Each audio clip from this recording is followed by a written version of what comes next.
Salut toute l'équipe. Comment que ça va? Quoi? Ouais, c'est le bordel.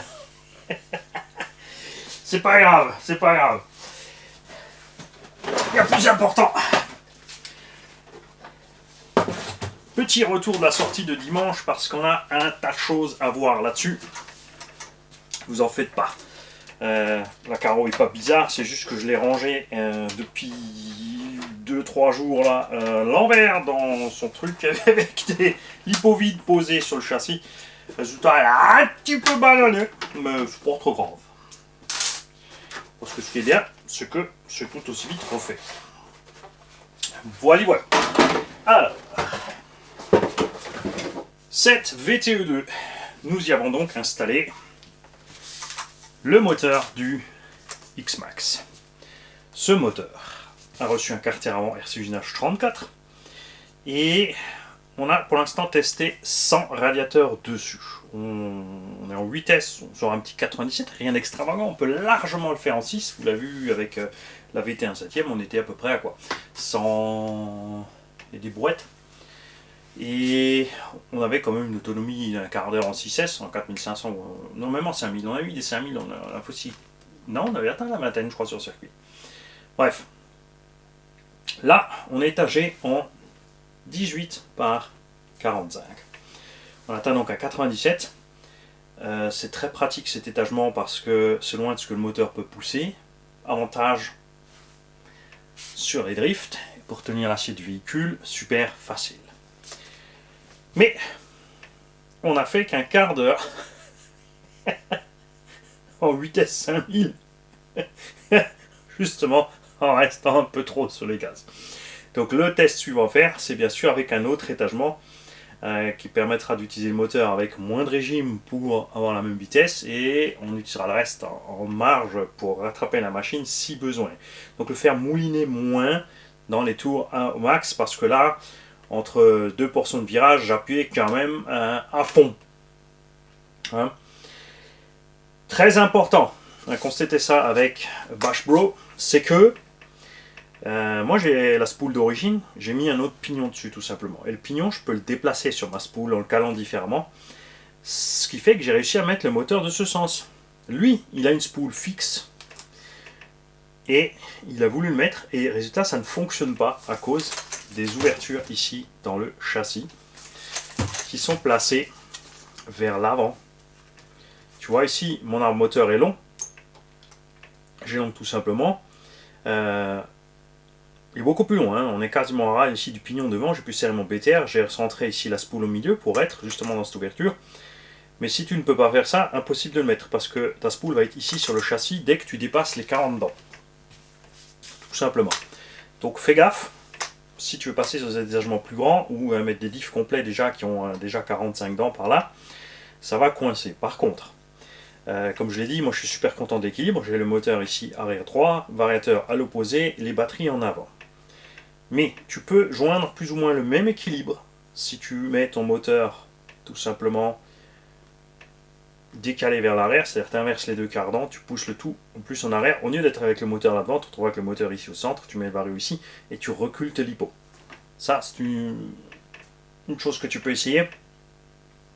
Pourquoi je te parle de ça? Parce que on a donc essayé avec le moteur devant, vario devant et tout, c'était sympa à rouler, mais l'équilibre que j'ai ici avec le moteur et le vario placé derrière, franchement tu vas voir sur la vidéo, tu l'as déjà vu, c'est géant. Moi j'adore la machine, elle est vraiment accrochée comme tu veux, tu lâches les gaz, elle part du tulle, tu reprends les gaz, tu la guides dans son drift, tu veux plus drifter, tu lâches ta direction, tu lâches un peu les gaz, tu reprends, pop, t'es reparti tout droit. Donc vraiment à l'aise.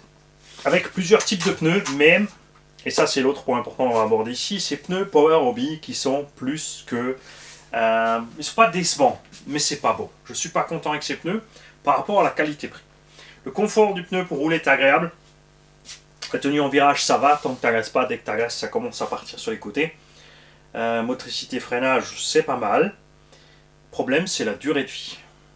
Alors oui, le dernier pack j'ai fait le cochon parce qu'ils étaient déjà en train de partir en patinette. Résultat, voilà, ils sont morts. Ce que je veux te dire c'est que tu te retrouves un peu comme avec les Proline. Si tu fais gaffe, tu vas peut-être faire une dizaine de packs avec tes 1/7, encore celle-là comme dit elle est plus légère que les Arma. Mais voilà. pour ce que ça coûte, pour moi, ça vaut clairement pas le coup. On est bien plus à l'aise avec GRP, SP, PMT, etc. Comme dit, pour faire le Zazou, tu peux prendre les roues d'ancienne génération qui sont à 16-17 € la paire. Ça te suffit large. On va le faire, on va essayer de se contenir sur les gaz et de faire un maximum de packs. On va prendre une certaine gomme. Et alors là, c'est pas évident, évidemment, ça dépendra des conditions météo aussi. Hein. Il fera plus ou moins chaud ou humide, donc si je veux rester sur la même gomme pour réussir à faire, tu vois, 10 packs. Et la fois d'après, parce que tout faire en une journée, je vais dire, réussir à rouler, enfin faire attention à la gomme, essayer de la faire durer une dizaine de packs, et ensuite partir sur la même gomme le même jour pour avoir les mêmes conditions, ça fait 20 packs dans la même journée, ça va être chaud, ça va être chaud. Pour voir un peu ce que ça donne niveau usure. Donc c'est dommage. Ce qui est encore plus dommage, c'est que j'ai contacté Powerby, zéro réponse. Ça ne les intéresse pas, le marché européen, rien à foutre. Parce que je me demandais s'il y avait moyen d'avoir une solution pour qu'on puisse. Parce que moi je comptais quand même, du coup, si on avait. Tu vois, moi ça m'aurait intéressé de commander une dizaine de trains de roues complètes, quand même, finalement. Donc déjà d'avoir une remise, ensuite d'avoir les frais de port adaptés au paquet de 10, et de façon à ce qu'aussi à niveau douane on se fasse pas allumer. Ils n'ont même pas répondu à la chose, ça les intéresse pas du tout, donc tant pis pour eux, on s'en fout, on va continuer sur GRP, SP, PMT. C'est dommage parce que on aime le look, elles sont grandes en diamètre, enfin on a 100 mm. On attend toujours que quelqu'un fasse des 105 mm. Hein. Et moi, ce qui me plaît, c'est d'avoir plusieurs jeux de jantes, enfin de couleurs de jantes disponibles, etc., etc. Mais voilà. Donc ça, c'est un échec. À 80 € le train de pneus, même si j'ai fait sauvage sur le dernier pack, je veux dire, même si on avait roulé comme on a roulé le pack 1 et 2, on serait peut-être arrivé à 5. À 6, on va être gentil. Pour des conditions, ouais, pas terrible. À 80 €, tu peux quand même prendre 2 trains de pneus GRP. Donc pour mixer deux conditions de température ou de piste différentes, c'est quand même plus sympa. Donc là, c'est dommage, mais on attend que quelqu'un fasse mieux. Température du moteur, quand on a fait les cochons, il faisait quand même 25 degrés dehors, elle a commencé à monter, mais on n'a pas dépassé les 80. On est resté stable, mais je vais quand même y ajouter bien sûr un radiateur et un ventilo. Mais va falloir faire gaffe à la place disponible. Mais on va voir ce qui se passe en changeant l'étagement. Alors bien sûr, je peux mettre une couronne plus petite pour laisser mon moteur relativement au centre, mais de ce fait, je ne pourrais pas l'éloigner pour poser proprement mon radiateur ou mon ventilo. J'ai pas envie de mettre juste un ventilo accroché dessus sans rien. J'ai envie d'y installer le radiateur du X-Max, parce qu'il est vraiment super efficace. Ça marche d'enfer. Et non, sur le XRT Traxxas, il n'y a pas plus de ventilo parce qu'il en faut plus. Il y en a aussi que 2. Sur un radiateur standard, sur le système de refroidissement standard du X-Max, il y a 2 ventilos, un derrière l'autre. Sur le XRT, ils ont séparé en V, ils en ont mis un de chaque côté. Ça fait classe.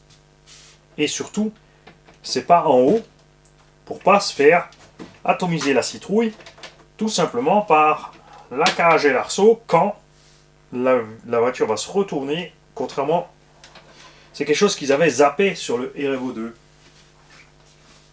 C'est que si tu mets déjà avec le moteur déjà, au clips, c'est parti. On a posé le GPS là-dessus, j'ai appuyé sur record. Il faut que je vois maintenant si je peux passer ces données sur le PC. On a fait en un quart d'heure 16 km.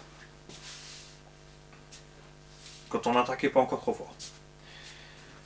Juste pour dire, donc ça fait pas une grosse V, ça fait avec une VMAX à plus de 90, si tu fais 15 ou 16 km en un quart d'heure, tu vois, ça te fait à peine 60 km/h de moyenne. Hein? Ça serait, je pense, ouais, c'est vrai que ça serait plus intéressant de faire ça au circuit, mais ouais, je sais, pose tes affaires dans ta voiture, Mani, et va, s'il te plaît, au MVHS. Hein? Bonjour d'ailleurs à toute l'équipe de MVHS, ça fait longtemps que j'y étais plus, ça va faire 2-3 ans. Ce serait peut-être temps d'y refaire un tour. Hein? J'ai le comptable du club qui m'attend pour rouler avec, il habite juste à côté, il m'a dit oh quand tu viens, tout de suite tu bipes. Hein? Tarmix Max. Et c'est avec le moteur Léopard, pas concluant non plus. avec cet étagement. Moi j'étais franchement à l'aise avec la VMAX, ça me plaisait bien. 35-47 module 1, on est silencieux, ça fait plaisir. Mais le moteur chauffe. Comme là, on s'est arrêté pour une vingtaine de minutes. Je peux regarder de plus près. Je pense que le moteur a glissé un petit peu sur le support. Moi, je l'avais pas serré comme un âne. Je me suis dit, bon, ça va, je fais pas tout le terrain, j'ai pas besoin d'y aller trop fort, mais avec la montée en température, ça desserre un petit peu, le moteur est descendu un petit peu. On a surserré l'entredent du coup. Ou on a fumé le rotor. Ça arrive aussi quand on fait des expériences du genre pour pousser un peu la chose.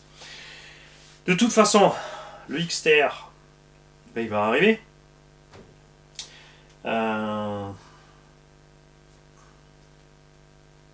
C'est un boulot. Je mange pas tout ce que je gagne. Et je fume pas, je bois pas. Donc pas mal de dépenses en moins mensuellement qui vont me permettre d'acheter tranquillement ce XTR. Peut-être même deux. Peut-être en prendre deux pour préparer un piste et un stock. Il est si fou, Mani. Non, mais bon. Non, le XTR, on le prendra bien sûr pour faire les deux. Comme dit, on verra avec les bras ce qu'on fait largeur ou pas. Le système moteur qu'a prévu Schwabentech va se monter dans le XTR ou XRT, comme tu veux, j'inverse toujours les lettres. Ouais, alors je suis Golio, dyslexique, du clavier aussi, de l'écriture aussi, je sais pas lire, je sais pas écrire, je sais pas compter. Mais j'ai pas besoin de cagnotte litchi pour m'acheter un XRT. Comme quoi l'intelligence, ça sert pas toujours à quelque chose. Parce qu'il y en a qui sont très très intelligents, mais il leur faut une grosse cagnotte. C'est de l'humour, c'est de l'humour.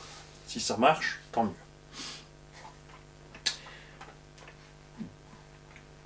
Et quoi? Mais arrêtez de rigoler comme ça. C'est pas possible.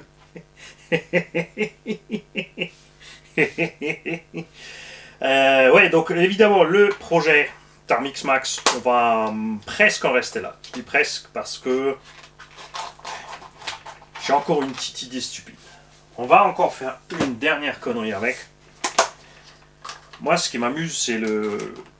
Tu vois, j'ai une piste, et le temps qu'elle refroidisse, eh ben, je peux rouler, par exemple ça. Celui-là aussi, je peux le sortir, peu importe les conditions météo, bien sûr. Donc j'ai encore une petite idée stupide, peut-être que je vais faire peut-être avec ça. Et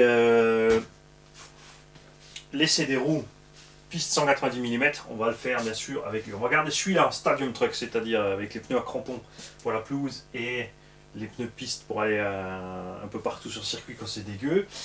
Oui, je peux faire la même chose avec les XTR, d'accord, mais c'est pas pareil, c'est Big Mama. On verra ça. Donc là, je vais faire une dernière bêtise avec. Ensuite, bon, de toute façon, le temps que le XTR arrive, on aura le temps de faire les essais là avec les autres roues.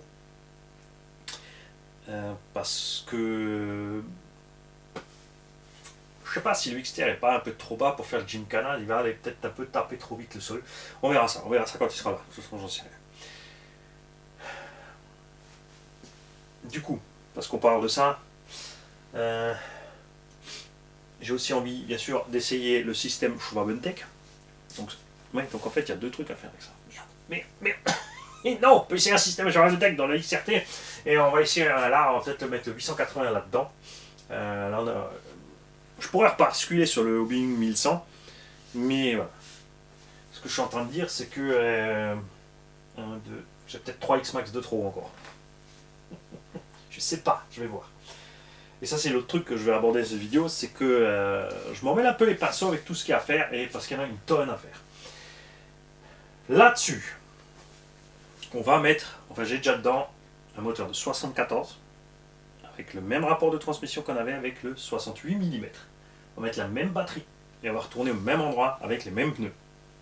Et on va voir si effectivement on a une différence entre le 68 et le 74. Pour moi, clairement oui, il suffit de regarder les vidéo du HyperVS 2 Skater, ou qu'est-ce qu'on appelait le Skater, Skater, S-K-A-T-E-R, on avait fait, TER, vous avez vu que malgré les roues plus grandes, on était bien rapide et on avait quand même une bonne autonomie avec les mêmes batteries, donc on va voir ça. Lui, il a donc reçu l'engrenage métal. On a reçu aussi le carter alu qui va nous permettre ici de tenir bien mieux cette vis, hein, que ça bouge moins. Beaucoup de gens sur le Max V2 ont ce problème de couronne pignon. Même avec les couronnes métal, des fois ça bouge, et il est très probable que ça vienne justement de ce fait-là, c'est que cette vis en haut, le trou dans la plaque moteur étant oblongue, je ne sais pas si ce serrage en plastique n'est pas suffisant. Moi j'ai déjà fait pas mal de... Genre, regardez le Hayabusa Max, on était en 6S, 1500 kV, on a fait les cochons et les cochons et les cochons et les cochons, couronne plastique d'origine, jamais lâché, rien à bouger. Mais bon, je sais pas. Donc, bref, là on va le faire. Ce que je dis, c'est que probablement le problème couronne pignon peut venir de là-bas, ou alors selon les impacts sur le châssis, il y a quelque chose qui flexe au milieu, il y a un couronne pignon qui prend trop d'entre-dents, ça saute. Donc il y a des essais à faire avec celui-là. Après ces essais-là, donc je rappelle qu'on a le 1550 kV Castle dedans en 6S avec le rapport d'origine. Je suis tenté de mettre justement donc un combo 4074 de 1200 kV avec une démultiplication plus grande, toujours pour avoir plus ou moins une même vitesse finale de 80-90. Là, donc on va faire ce test-là. Ensuite, on passera sur le combo 6S 2002, ouais, que je pourrais utiliser là-bas, mais j'ai envie de mettre là-dedans, parce que j'ai besoin de ce moteur pour faire autre chose. HLR Mars, là, il n'y a rien à faire. Le Hobo Hyper ST Pro, j'ai monté le Hobbywing G2 4278 à capteur dedans. On va donc voir comment ça fonctionne. Le KDM Successor, je me suis décidé à laisser le 2700 kV dedans. Enfin, on va remettre un 2700 kV puisque l'autre est mort. Les bruits est mort. Parce que c'est la config qui me plaisait le plus, 2700 kV 3S. On attend impatiemment le WOW Hyper MTX pour faire les essais avec le Savage XL et le Erevo 2. Et un des Team Magic qui a remplacé donc le CNGS TE qui pour moi ne fait plus le poids par rapport à cette génération de MT. Le Revo 2 a une carotte truggy, mais c'est bien un MT bien balèze. On attend celui-là pour faire le comparo avec ces quatre engins-là.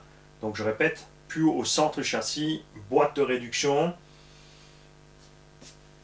Le sledge, on va aussi bien sûr continuer le test du sledge.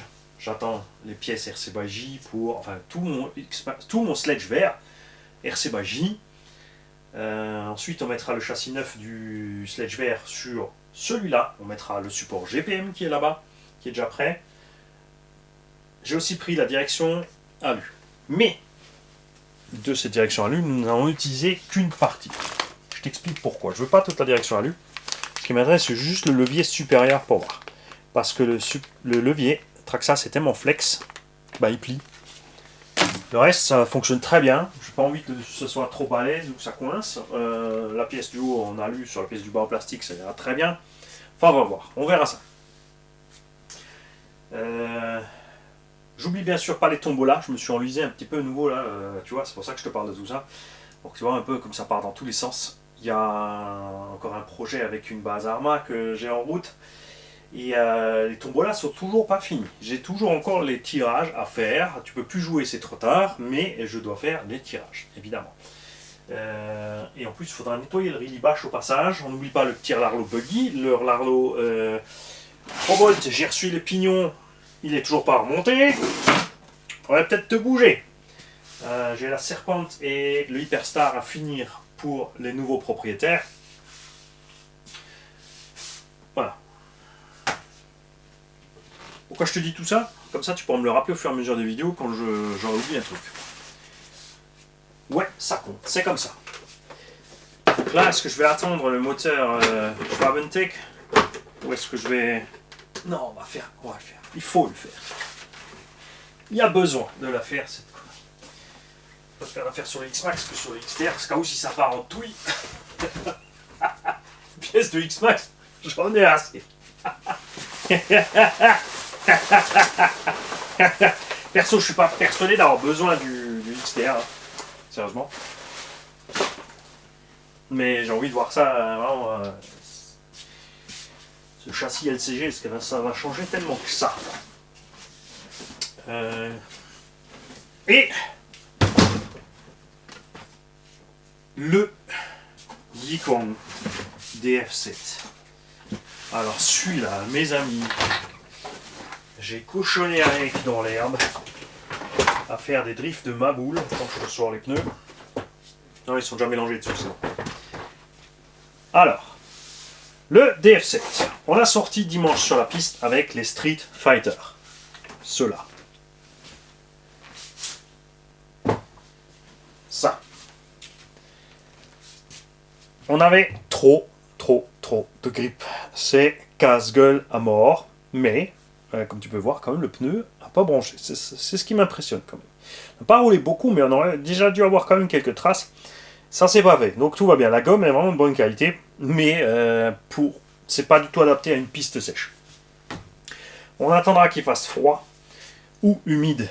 De préférence trempé, je pense, sérieusement, pour utiliser ces pneus sur le goudron avec ce type de bébé là.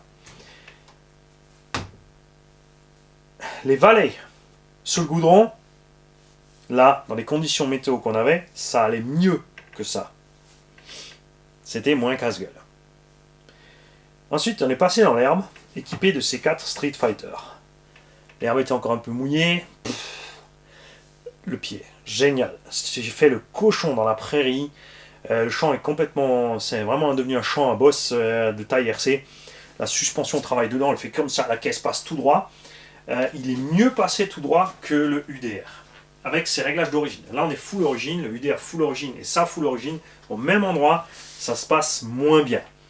J'ai des vidéos, en vrai, l'UDR quand même 2-3 fois, il est parti du tulle, sa suspension est un poil trop molle, alors que lui, il est resté par terre. Le machin comme ça, il est passé, les suspensions, elles travaillent comme ça, tu vas voir, c'est génial. Je te promets pas, normalement te faire tout ça au ralenti, bien sûr. Hein, ça, c'est le seul truc qui est différent par rapport au UDR ou SBR, c'est que la lumière devant, là, elle est un peu plus exposée quand tu te casses la frimousse.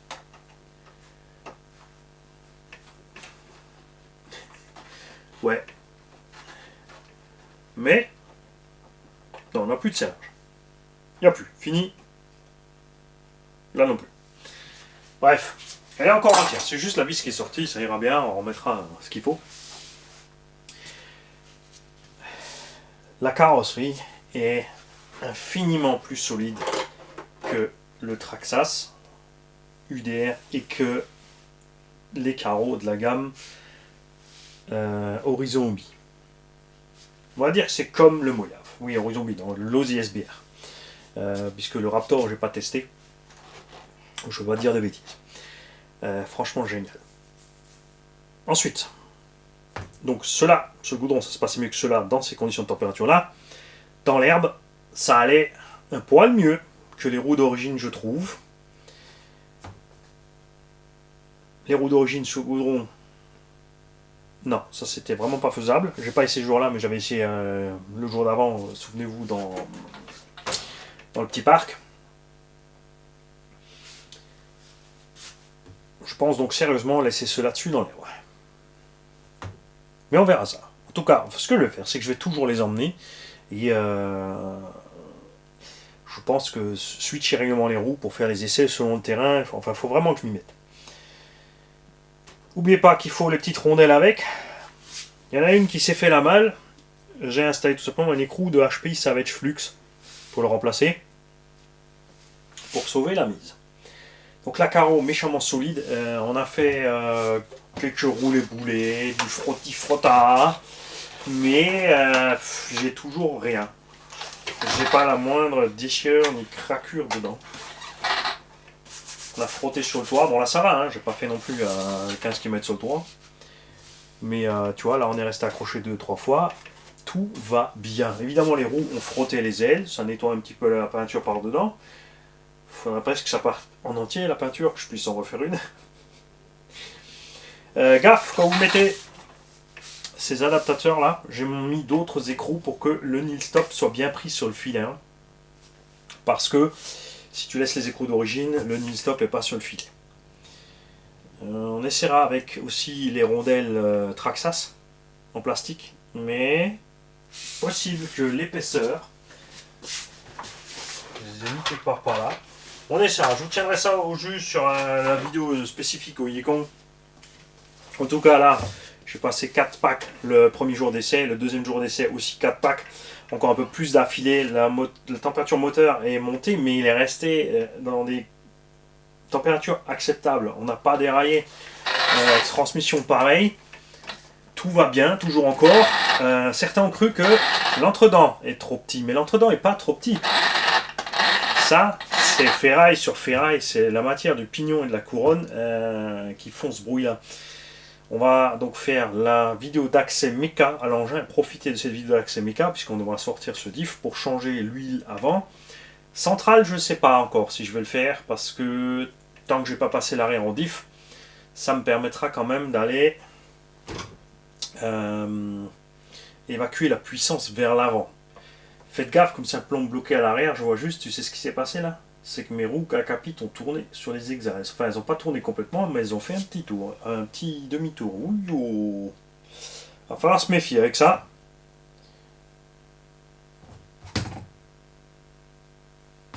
Ouais, c'est que les arrières. Ça, elles étaient montées devant. Ouais. Bon, ça sent le diff d'office. Je vais garder ça à l'œil.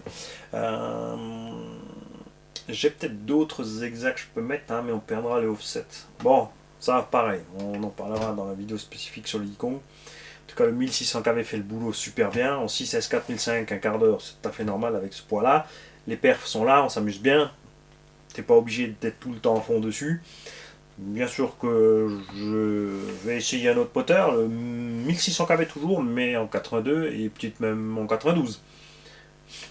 Pas toujours en 6, hein, on va rester 6 là-dessus, mais on va voir avec le moteur avec plus de couple. Enfin, j'ai pris un 1300 aussi. Donc moins de kV qui permettra de mettre un pignon plus gros afin de lutter mieux aussi contre ce bruit. Mais sinon, il est toujours full origine, je n'ai toujours rien touché à la machine. C'est un délice. Pour moi, donc sorti de la boîte, rien à faire. Tu peux largement le rouler comme il est.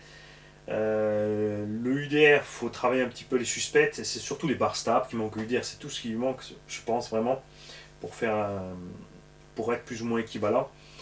Il se renverse un peu moins que le SBR2 aussi, mais il est aussi moins haut. Forcément, le SBR, c'est encore une taille au-dessus. Et le SBR est super. Rapport poids-puissance en vitesse, il est absolument génial, le SBR. Et si on n'avait pas sorti ça dans cette échelle-là, je pense que j'aurais repris un SBR2, franchement. C'est juste que les plastiques horizombi, des biellettes et des chapes, tout ça, ça me sort par les trous de nez. Je veux dire, tous les 2-3 packs, tu as les biellettes ovalisées, ça me gave. Là, on en est à 8. On a fait quelques tonneaux, quelques trucs. Il n'y a pas une biellette qui bronche. Rien, pas une vis desserrée, rien. On a perdu un écrou de roue, c'est ma faute. Et ça s'arrête là. Ça n'a pas bougé là, ça tient super bien. Donc voilà. Alors, récapitulatif de la chose. Je viens de vous dire qu'il y a encore tas de choses à faire. On a ici la tombola du Outlaw, on a une piste 1/10, une deuxième piste 1/10. Le tout-terrain, les machins, les trucs à modifier. Là, on a retendu un peu la courroie. Là, il faut que je me décide à le sortir ou pas, ou le vendre ou pas. J'en ai de partout. Ce que je vais vous dire, c'est que ces prochains temps, vous aurez normalement plus de vidéos d'atelier, parce que là, on fait généralement une vidéo d'atelier et 2 runs. Et ces prochains temps, on va peut-être passer sur 2 vidéos d'atelier. Je sais en plus, vous préférez les vidéos d'atelier, mais je le répète, je tiens à ce que les runs soient toujours là, présents. Qu'on voit tout ce que les machines ont subi aussi, pas seulement pour les tests, pas seulement pour les comptes rendus de tests par rapport à ce que j'en dis, mais aussi quand je les revends derrière, l'acheteur a tout. Il n'y a pas de farce. Et c'est ce qui est cool. Figurez-vous qu'il y a même un guignol, je veux dire autrement, qui est allé attaquer Axomolisme sur sa page Facebook parce qu'il ne trouve pas ça normal que c'est le garage qui teste une machine comme ça d'un professionnel. Mais bien sûr, à chaque sommolisme, ils se sont bien fendus la poire, puisque quand tu gères une boutique, t'as pas le temps de faire tous les tests que je fais ici. Ils ont pas le temps, les mecs. Ils gèrent, ils vendent, vous voulez tous avoir les colis rapidement, donc les mecs ils passent leur temps à emballer les colis, s'assurer que tout va bien, les expédier, etc., etc., etc. Ils n'ont pas le temps de s'amuser comme ça à faire 10, 20, 50 packs avec un engin avant de le mettre en rayon. C'est là quelle utilité, puisque toutes les vidéos sont là, il sait très bien ce que je fais avec le véhicule, il voit ce que je fais. Donc si je dis écoute laisse tomber, c'est une daube, on a perdu les bras de pont, les amortons ont pété, les roues ont éclaté, il ne le mettra pas en stock. Donc ça aide tout le monde. C'est ce que un n'a pas compris et son deuxième lui non plus, parce que bizarrement cette personne a écrit un commentaire, dans la seconde qui suivait, il y avait un commentaire pour étayer le premier, tu vois, de quelqu'un d'autre, mais dans la seconde, hein, c'est quand même assez funky. Hein, il y en a de plus en plus des comme ça, des gens qui prennent plusieurs comptes et qui font un truc et après ils se parlent tout seuls, les mecs en fait, comme ça ils sont persuadés d'avoir du poids. Mais dans la vie réelle, pas de balle, zéro, nada, pas le moindre effet. Même un pet de mouche fait plus d'effet.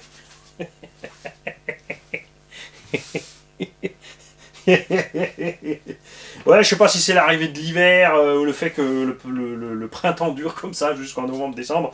Cela, on est vraiment un truc printanier que. Il y en a qui partent en vrille, hein, c'est clair. Hein. Bon, ça vient toujours dans le même coin, de toute façon, cherchez pas trop loin. Ciao les mecs.